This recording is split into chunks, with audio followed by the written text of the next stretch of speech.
أعوذ بالله من الشيطان الرجيم. بسم الله الرحمن الرحيم.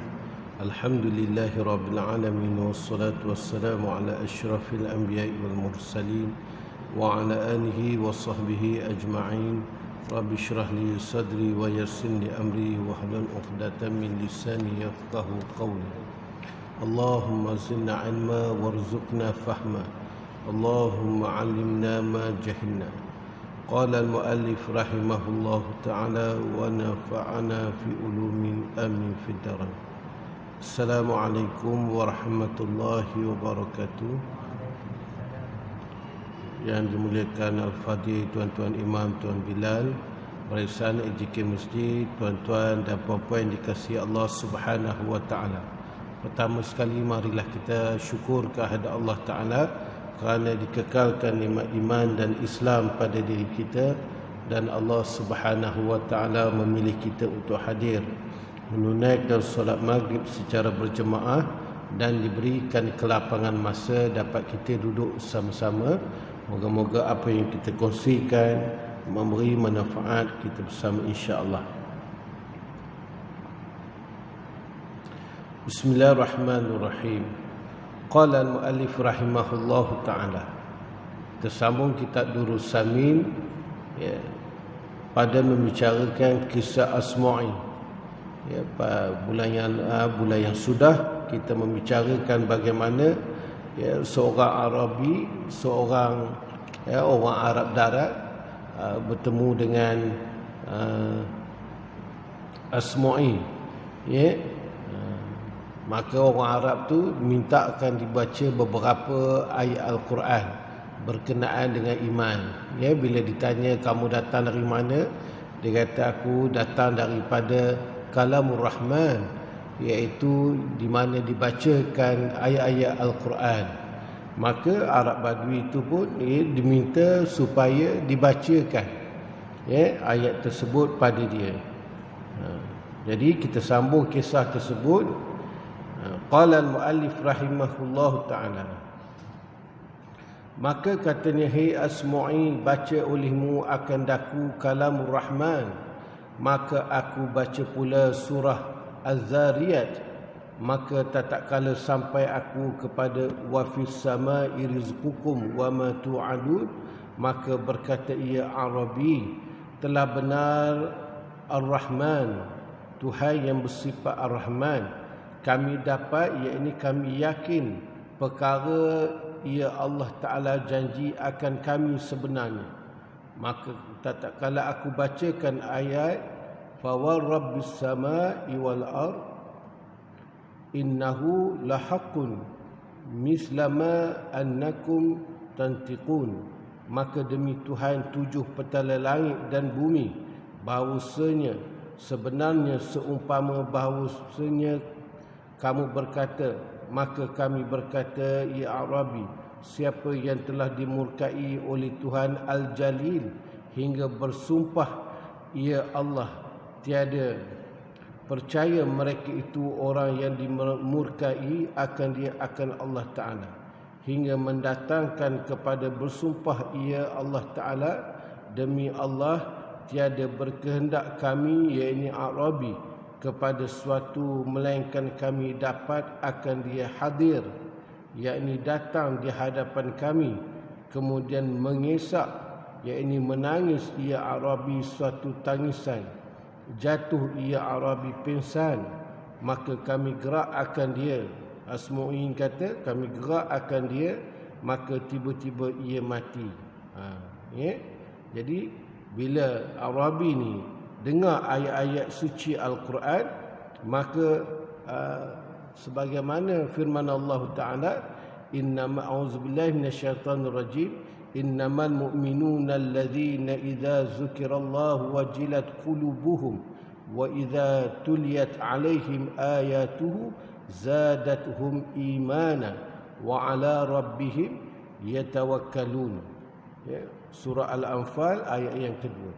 Sesungguhnya orang-orang yang beriman ialah mereka yang bila disebut nama Allah gemetar hati mereka itu, dan apabila dibacakan ayat-ayatnya bertambahlah iman mereka itu. dan hanya kepada Tuhanlah mereka itu bertawakal. Jadi nak ceritanya keimanan Arabi yang mana orang yang tak ada, orang kata tak ada basic, orang kata tak pernah dengar perkara-perkara agama ni, apabila dibacakan ayat-ayat suci Al-Quran, dia pun faham, dia orang Arab, maka bertambah keimanan dia. Jadi maknanya Allah Ta'ala nak mengangkat ataupun nak menambahkan, nak menambahkan keimanan seseorang tersebut, tanpa perlukan orang kata ilmu yang banyak. Bukan makna bila dikatakan mengaji itu banyak, maka orang kata rasa takut tu banyak. Kadang-kadang benda orang kata bila Allah Ta'ala nak pilih seseorang tersebut, daripada orang kata bukan daripada background yang baik, apabila Allah Ta'ala nak tukarkan dia menjadi orang yang baik, maka memandai dengan satu peristiwa dia menjadi baik daripada orang yang baik. Ini Allah Ta'ala nak tunjuk bahawasanya kita ni tak tahu hujung jatuh kita. Cuma kita mengharapkan agar jatuhnya kita, akhirnya kita dalam keadaan kita ni diredai oleh Allah Subhanahu Wa Ta'ala. Untuk kita menghukumkan orang ni tak betul, orang ni mati dalam keadaan yang orang kata yang dimurkai oleh Allah Ta'ala, belum lagi. Itu nak tunjukkan bagaimana iradah dan juga kudrat Allah Subhanahu Wa Ta'ala nak mengubah hati seseorang. Itu sebab bila orang keadaan itu jauh dengan Allah Ta'ala, janganlah kita menyangka bahawasanya orang ni telah dimurkai oleh Allah Ta'ala. Hadirin yang dikasihi Allah Subhanahu Wa Ta'ala. Jadi begitulah keadaannya. Bagaimana cerita Arabi tersebut. Maka mengambil Amirul Mukminin pada pekerjaan tajhiz, iaitu pengurusan mayat, dan disembayangkan dia atasnya dan ditanam sendirinya. Pemerintah sendiri yang menguruskan. Allah Ta'ala muliakan jasad, maka Allah Ta'ala berikan orang kata pengurusan yang baik. Pemerintah sendiri turun. Maknanya dia terkenal. Maka hasil kesimpulan pada perkataan ini bahawasanya fardu ain atas tiap-tiap seorang yang mukallaf itu mengetahui dalil jumali jua, maka iaitu kuasa ia seorang mengeluarkan dalil seperti dikatanya tanda ada Allah Ta'ala wujud alam atau alam ini, maka tiap-tiap ditanya tiap-tiap sifat 20 ini, maka jawabnya ini alam atau ini makhluk, dan lemah ia daripada mengatakan baharu alam ini, dan tiap-tiap baharu itu ada yang membaharukan dia, yakni tiada kuasa menetapkan jalanan dalilnya, maka memadalah fardu atas tiap-tiap mukallaf, iaitu tekanan syarak atasnya. Jadi kita nak ceritakan setakat mana orang ni lepas daripada fardu ain berkenaan dengan usuluddin. Setara mana dia punya pengetahuan yang melayakkan ini lepas daripada tekanan syarak. Adakah dia perlu kepada menghabiskan kitab yang tebal-tebal ataupun perbahasan yang tinggi-tinggi. Orang yang basic datang daripada basic agama bolehlah cakap kan. Tapi kita ni kadang-kadang basic kita basic orang kata selain daripada agama, kita bergelumang dengan orang kata ilmu keduniaan umpamanya. Jadi kalau kita nak start balik memerlukan masa yang panjang. Jadi setakat mana yang melepaskan kita daripada taklif syarak. Wajib syarak bagi kita sebagai orang awam lepas fardu ain. Setara dia bila dikatakan pada kita apa bukti Allah Ta'ala tu ada? Maka kita kata wujudnya alam ini. Betul orang datangkan lagi pada kita, kenapa kamu kata ada alam ini menunjukkan Allah Ta'ala tu wujud? Bila orang datangkan soalan gitu, kita tak boleh bawa. Kita kata entah aku tahu adanya alam ini, maka adanya Allah Ta'ala. Kalau kita yakin begitu, maka lepas dah fardu ain. Bukan kena mengaji pondok sampai 20 tahun, tak payah. Nak ceritanya lepas fardu ain untuk diri sendiri, lepas. Itu sebab mengaji usuluddin ni, tauhid ni antara perkara yang senang. Dia tak perlukan perbahasan yang panjang-panjang untuk kita lepas fardu ain. Sebab apa kita kata adanya alam ini, bahawasanya adanya pencipta, maka tak boleh terfikir oleh akal kita bahawasanya ada suatu benda maka tiada pencipta. Itu tak boleh terima oleh akal. Setiap benda yang berubah tiada pencipta, itu mustahil. Contoh kita kata beginilah. Apa bukti kita kata main tu tak mandul? Apa bukti dia? Bukti dia tu tengok anak dia tu. Sikit lagi kalau diatur dalam baring tu, sikit lagi nak sampai ke pintu. Penyeramannya. Jadi anak bagi Ma'in tu menunjukkan Ma'in tu tak mandul. Begitu je. Tak payah nak cek dia sebagai, nak hantar dia pada doktor sakit puan, tak payah. Adanya anak menunjukkan Ma'in tu tak mandul. Adanya alam ini menunjukkan bahawasanya adanya pencipta. Lepas fardu ain. Kalau orang tanya lagi, kita tak boleh jawab, kita bagi je nombor telefon ustaz yang ajar sifat 20. Nak ambil nombor telefon ni mudah. Nak ceritanya lepas fardu ain dah, kita tak berdosa. Maka memadalah fardu, iaitu tekanan syarak atasnya, atas tiap-tiap mukallaf, dan keluar pada ikhtilaf ulama yang mengkufurkan dia. Iaitu mengkufurkan orang yang tidak mengetahui. Terkeluar dari pandangan ulama menyatakan orang ni orang kata masih lagi tidak, orang kata tidak lepas fardu ain dia. Tidak dinamakan orang yang beriman. Secara mana? Secara bila kita kata apa bukti Allah Ta'ala tu ada? Bukti dia ada je alam ini. Ada lepas dah fardu ain. Apa bukti Allah Ta'ala bersifat dengan iradah? Bukti dia apa yang aku kehendak tak dapat. Maknanya ada kehendak lain yang mengatasi kehendak aku. Lepas fardu ain. Itu sebab kita ni boleh kenal, orang kata boleh kenal sifat Allah Ta'ala melalui dua cara. Yang pertama sekali melalui dalil Al-Quran ataupun hadis. Dan yang kedua melalui akal kita. Itu sebab kalau kita tak hafal Quran dan hadis, maka kita guna logik akal kita. Mustahil ada benda tapi tak ada pencipta. Logik akal kita tak boleh terima. Ada benda tapi tak ada pencipta.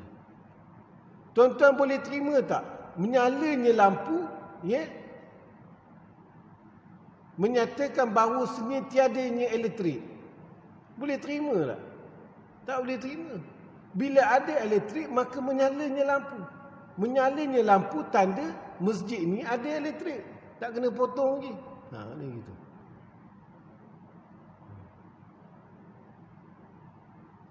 Bila kita tekan switch on, tak menyala lampu.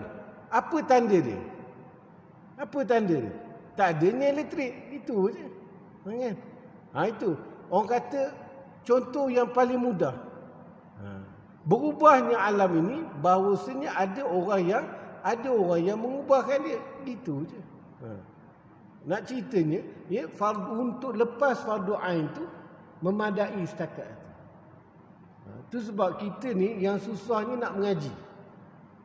Nak lepas fardu ain tu senang sangat. Mudah bagi kita. Tapi bila kita pergi mengaji baru kita tahu secara ni dah lepas dah. Tak berdosa dah kita. Berdosa pun sebab berdosa meninggalkan belajar. Dosa meninggalkan belajar. Qala al-muallif rahimahullah ta'ala. Maka mengetahui yang lebih daripadanya, yakni menetapkan dalil seperti dikatanya, bermula alam ini baharu dan tiap-tiap yang baharu itu ada yang membaharukan dia. Kalau kita dapat huraikan lagi, bukti menunjukkan alam ini ada pencipta, maka itu dah dikira fardu kifayah. Fardu kifayah. Qala al-muallif rahimahullahu ta'ala. Maka adalah tiap-tiap satu orang alim kepada satu orang alim itu jangan lebih daripada 2 marhalah. Fardu kifayah ni ustaz tahu, kita tak payah. Kalau kita tengoklah dekat kampung kita tu, ada seorang ustaz yang tahu lebih dalil daripada kita, okey dah tu. Kalau tak ada juga, kita kena tahu lah. Sebab fardu kifayah di antara satu orang alim kepada satu orang alim, jangan lebih daripada 2 marhalah. 2 marhalah ni apa? 92 km kan? Yang boleh buat jamak qasar. Gitu. 2 marhalah. Jangan lebih daripada itu.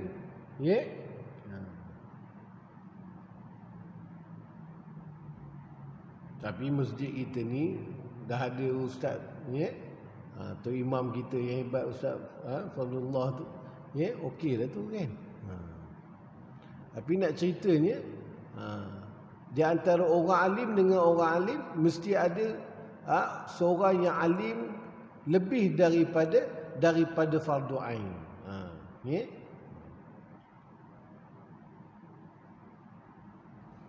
Kat Kuala Lumpur ni senang nak cari orang ustaz-ustaz jenis orang yang ada ilmu yang boleh menghuraikan.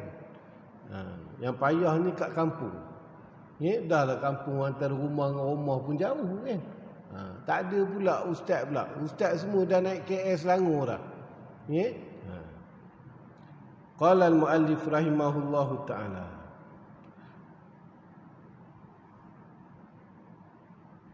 Maka manakala ada tiap-tiap satu tempat seorang yang mengetahui, yakni lebih daripada qadar dalil ijmali, nescaya lepaslah berdosa isi negeri itu. Dan jikalau tiada seorang jua pun, nescaya berdosalah sekaliannya. Macam ni lah, macam sembahyang jenazah kan. Kalau dah seorang semayang kan, lepaslah satu kampung tu. Kalau tak ada orang menguruskan jenazah tu, habis berdosa satu kampung tu. Itu fardu kifayah. Jadi maknanya, jikalau tak ada, maka berdosa. Berdosa apa? Berdosa meninggalkan belajar tu. Meninggalkan belajar ilmu usuluddin. Ilmu mengetahui daripada dalil ijmali. Maka wajib sekalian ahli negeri itu belajar hingga dapat seorang yang boleh menetapkan dalil tafsili dan menghuraikan syubhah yang didatangkan oleh orang yang mulhidah. Jadi kena adalah dalam kampung tu, kena ada seorang yang alim. Itu sebab bila ada orang yang alim, maka kita kena rasa seronok bahawasanya kita dah lepas dah perkara-perkara fardu kifayah.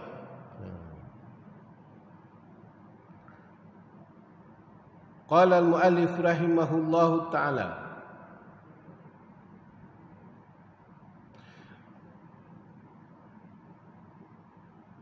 Berkata ia bahawasanya arad, iaitu sifat bagi alam ini baharu, tetapi tiada awalnya alam, dan seumpama yang demikian itu daripada perkataan yang sesat seperti syubhah yang didatangkan oleh Mujassimah.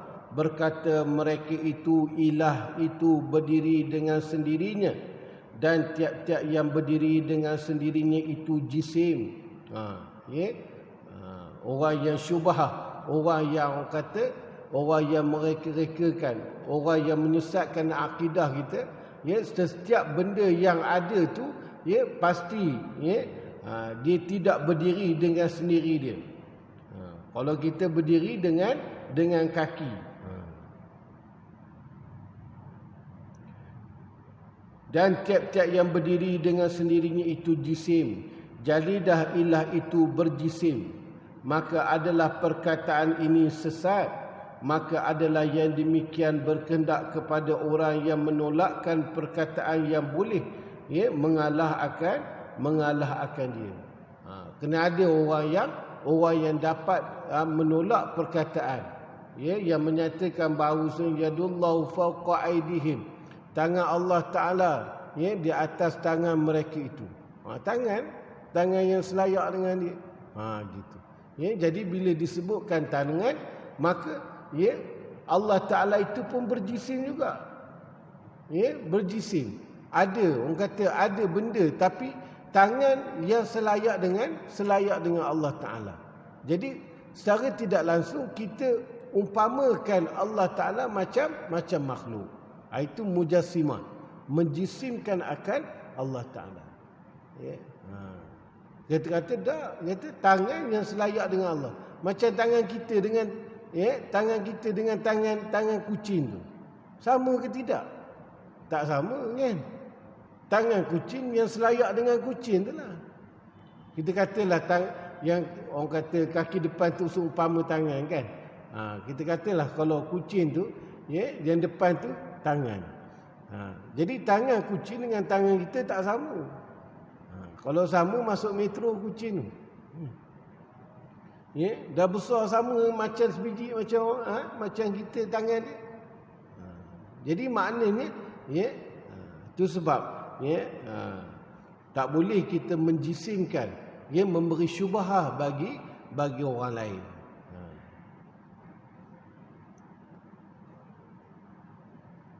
Kalau dikatakan kalau dia nak pakai makna zahir, dia tak tafsir yang selayak dengan Allah Taala.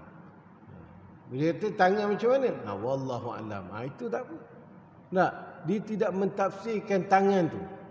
Bagaimana? Cuma dia beriman dengan ayat Al-Quran tersebut.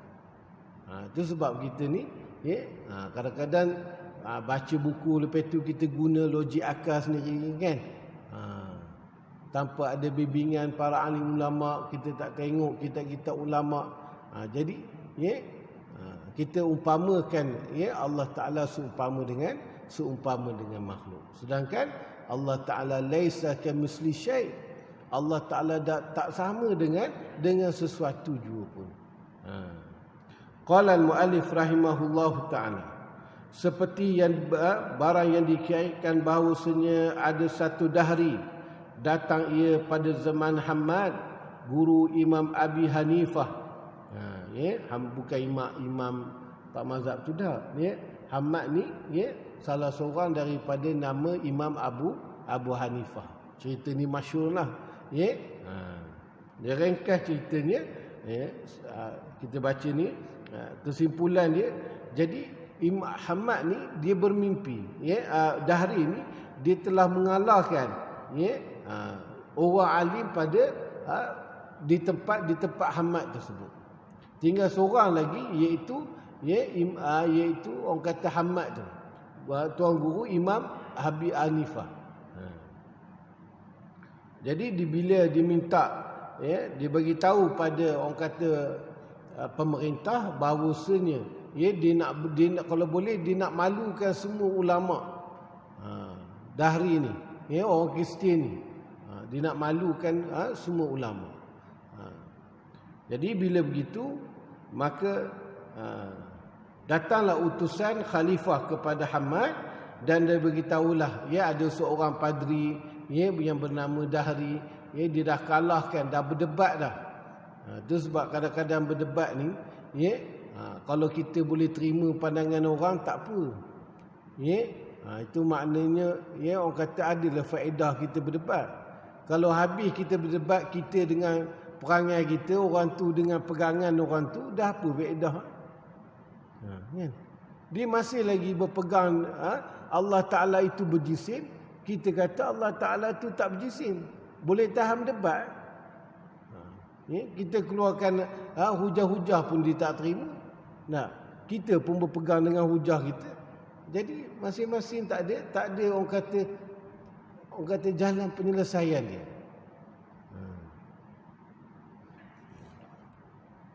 Qala al-muallif rahimahullahu ta'ala.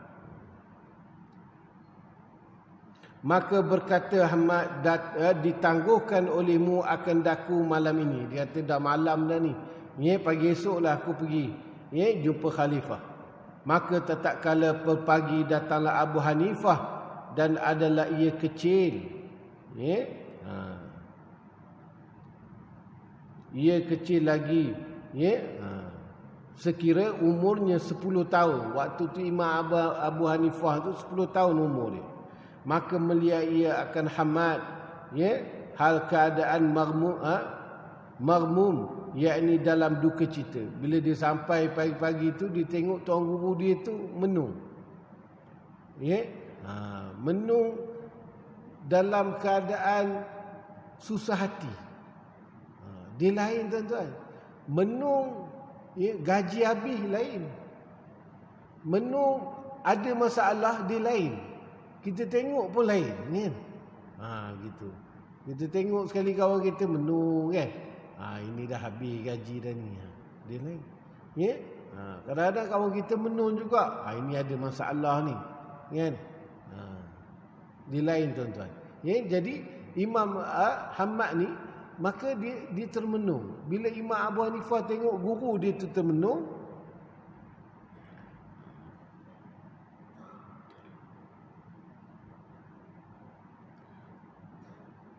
maka bertanya ia Abu Hanifah, apa sebabnya? Maka berkata ia, betapa tiada aku duka cita dan telah menyuruh oleh khalifah akan daku berhujah serta Dahri dan telah menghimpunkan segala ulama, dan aku lihat mimpi semalam dalam tidurku. Ya, dia ada dua, ya, yang dia risaukan. Yang pertamanya, ya, khalifah ajak berdebat dengan Dahri. Yang paling dia risaukan, yang paling dia pelik, mimpi dia. Ya, mimpi. Itu sebab kadang-kadang mimpi orang yang soleh ni betul, tuan-tuan. Ya, mimpi orang-orang yang baik, orang-orang yang selalu buat amal ibadat ni betul. Ya, jangan kita kata mimpi mainan syaitan apa semua. Ya, yang mainan syaitan tu kita, kan? Ya, mimpi malam tadi 5 kali kena patuk ular. Orang kata kalau 5 kali patuk ular tu, ya, ada orang nak masuk Minang, kan? Nak masuk Minang apa tu, kan? Ya, kalau orang tengok pun orang susah hati, tengok kita pun berjalan pun orang susah hati, nak masuk Minang apa, kan? Itu yang kita kata kena patuk, kan? Kalau yang mimpi yang mengarut tu, itu kita. Tapi mimpi orang yang soleh ni betul. Ya, orang yang dekat, ya, selalu buat amal ibadah kepada Allah Ta'ala. Jadi maknanya, ya, dia rusin. Ya, dia termenung fikirkan mimpi dia.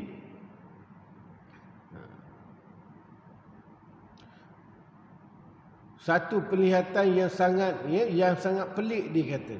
Maka berkata Abu Hanifah, mimpi apa tu? Aku lihat akan satu dusun yang sangat luas lagi berhiasan, dan ada padanya satu pohon kayu yang berbuah. Maka keluar daripada satu penjuru kampung itu, ya, seekor babi. Maka memakan akan buah kayu itu dan daunnya dan dahannya hingga tinggal batangnya. Lagi maka keluar daripada pohonnya, ya, satu harimau. Maka diterkam akan babi itu dan dibunuh. Maka berkata Abu Hanifah bahawasanya Allah Ta'ala mengajar, iaitu mengilhamkan akan daku ilmu takbir mimpi. Maka mimpi ini baik bagi kita, jahat bagi seteru. Maka jikalau engkau izinkan bagiku pada takbir, nescaya aku takbir akan dia. Tengok. Itu sebab Imam Abu Hanifah ni, orang kata hebatnya dia berasal daripada beradab. Orang yang hebat ni orang yang tinggi adab dia. Walaupun dia tahu keadaan mimpi tersebut, tapi masih lagi dia minta kebenaran pada guru. Kita kalau kita tahulah jawapan,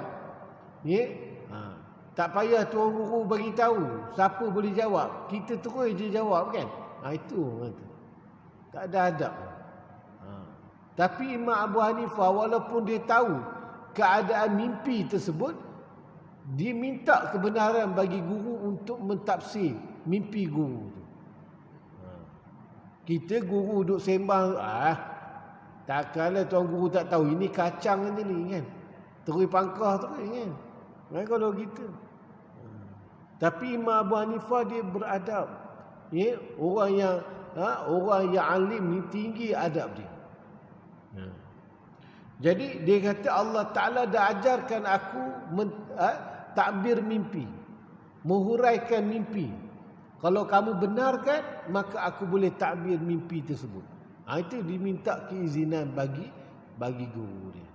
Itu sebab orang yang hebat-hebat, lahir daripada adab dia dengan guru yang cukup tinggi, cukup hebat. Kalau kita dengan guru tak beradab, macam mana kita nak mengamalkan apa yang ilmu guru sampaikan? Sudah pasti tidak memberi keberkatan pada ilmu tersebut. Dengan orang yang bagi itu pun kita tak ada adab. Walaupun ilmu tu baik, tidak memberi manfaat bagi kita. Jadi Imam Abu Hanifah pun mintalah kebenaran kepada Hamad. Maka mimpi ini baik kita, jahat bagi seteru. Maka jikalau engkau izinkan bagiku pada takbir, nescaya takbir akan dia. Maka berkata Hamad, takbir ya Nu'man. Dia kata wahai Nu'man, takbirlah mimpi aku ni. Maka berkata ia Imam Abu Hanifah, bermula dusun yang luas itu lagi berhiasan itu ialah agama Islam, dan pohon kayu yang berbuah itu ulama, dan asalnya yang tinggal lagi itu engkau. Yang babi duk makan habis satu kebun tu, dia dah kalahkan seluruh ulama di sini. Tinggal satu lagi, iaitu engkau lah. Dan babi itu dahari. Rupanya orang yang buat khianat ni, diumpamakan dengan babi rupanya. Itu sebab kalau kita marah-marah binatang ni yang disebut kan. Kalau kita geram pada orang tu, ada kita cakap, burung tiung ti kamu. Tak ada. Tak ada pula kita tengok perangai dia buat khianat kita, geramnya ni. Memang betul kakak tua betul dia ni. Ada orang tak ada. Ni binatang ni yang disebut kan. Gitu. Dia kata dah hari ni iaitu babi, dan harimau yang membunuh akan babi itu akulah. Dia kata. Maka berjalan engkau dan aku, jangan takutlah, dia kata. Mari kita sama-sama pergi. Maka dengan berkat himmah engkau dan hadrat engkau, aku berkata sertanya dan aku lazimkan hujahnya. Dia kata, jomlah kita pergi berdebat. Mungkin dengan berkat engkau dan adanya engkau ni, maka orang kata keberkatan tersebut, aku berkata sertanya, aku boleh berhujah dengan dahari. Walaupun Imam Abu Hanifah ni, Allah Ta'ala berikan ilmu yang hebat pada dia, tapi dia masih lagi orang kata merendah diri. Ya. Walaupun dia boleh jawab soalan yang Dahri bagi ni, ya. Apa yang lagi akan datang Dahri bagi soalan, ya. Dia rasa dia boleh jawab, tapi masih dia orang kata minta keberkatan daripada guru dia. Dia tak ada kata, jom kita pergi, jangan risau. Ya. Aku ni budak cerdik, dia tak ada cakap gitu. Ya. Dia kata mungkin sebab keberkatan engkau, ya, dengan hadirnya engkau, aku dapat berhujah dengan Dahri. Masih lagi menghormati guru. Kita kalau dah ada CJ yang tinggi, lalu dekat lalu selisih dengan guru yang ajar Iqra buat tak tahu. Kita dah ada PhD dah. Pelajaran habis dah habis belajar dah. Dah tak ada pelajaran nak belajar. Selisih dengan guru yang mengajar doa tidur, doa makan buat tak tahu. Dah. Tak ada keberkatan. Selisih dengan guru yang mengajar alif bata apa semua kan. Ngajar ngeja, macam mana sambung suku kata, kok jawi, dah tak tahu. Dia buat tak tahu kan. Sebab dia dah alim. Ini orang yang tak ada adab. Itu sebab kita ni walaupun guru tu ngajar alif bata sekalipun, ngajar kita mengeja sekalipun, kita jumpa ataupun kita tahu bahawasanya orang kata rumah guru tu kena ziarah guru. Kurang-kurang tanya khabar. Walaupun kita hebat dah sekarang. Ini maknanya orang yang hebat, orang yang penuh dengan keberkatan. Sebab apa? Sebab kita boleh membaca, kita boleh mengeja, kita boleh orang kata menghafal doa-doa tersebut dengan asbab daripada guru. Menyebabkan kita ni jadi cerdik. Orang kata bertambah ilmu kita. Asal daripada kita boleh kenal. Kalau serik gini orang panggil alif. Orang tak panggil huruf jim, orang panggil alif. Guru ni yang kenalkan kita. Jadi, walaupun begitu hebat kita tak mana, kita kena beradab dengan guru. Walaupun dia tak perasan kita, tapi kalau kita perasan dia, kita tegurlah dia. Begitu yang berlaku pada Nu'man. Qala al-mu'allif rahimahullahu ta'ala.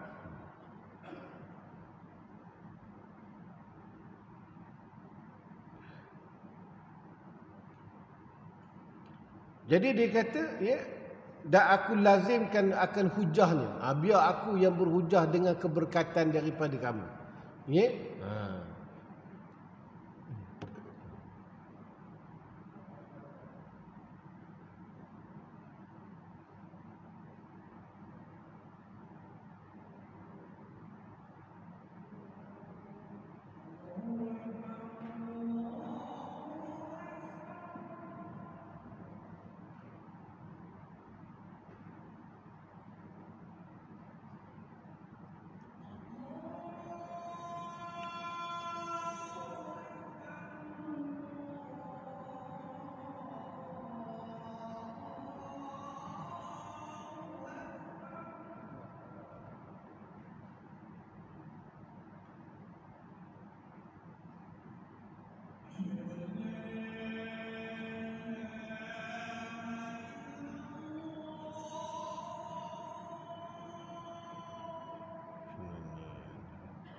Bismillahirrahmanirrahim. InsyaAllah kita sama sikit. Maka apabila Imam Nu'man ni, Imam Abu Hanifah ni, dia menyanggupi untuk berhujah dengan dari, legalah Hamad ni, kan? Maka sukalah Hamad dan berdiri, yakni pergi keduanya ketika itu jua kepada Masjid Jami'. Maka datang khalifah dan berhimpun segala manusia pada majlis Hamad, dan berdiri Abu Hanifah di hadapan gurunya. Dia orang pun pergi tempat di mana untuk berhujah tu,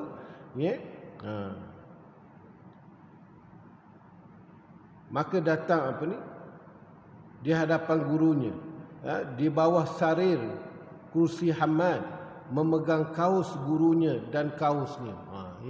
Imam Ahmad Imam Abu Hanifah pun duduk tepi guru dia, pegang kasut guru dia dengan kasut dia. Dekat majlis tu. Tengok tu. Dia punya khidmat dengan guru. Kasut guru dia takut. Kadang-kadang kasut ustaz ni, bila ustaz keluar satu pintu situ, satu pintu sana, kan. Kadang-kadang lepas keluar, kan. Jadi dia takut kasut guru dia tu hilang ataupun ni orang kata tertinggal, umpama dipegang. Kita kalau tengok anak kita khidmat sikit pada guru, kita email dah, kan, hantar dah kat jabatan. Tak sepatutnya berlaku begitu, kan. Dah macam mana nak berkat anak kita, nak langsung tak ada khidmat dengan guru, kan. Bukan guru tu,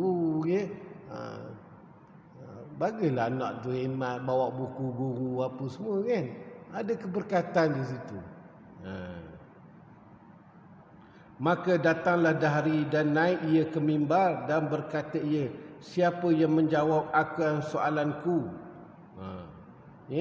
Dahari kata, okey baik, dia pun tak kenal juga Hamad ni. Maka dia kata, siapa dia nak jawab soalanku ni? Maka sahut Abu Hanifah, apa perkataan kamu itu tanya olehmu?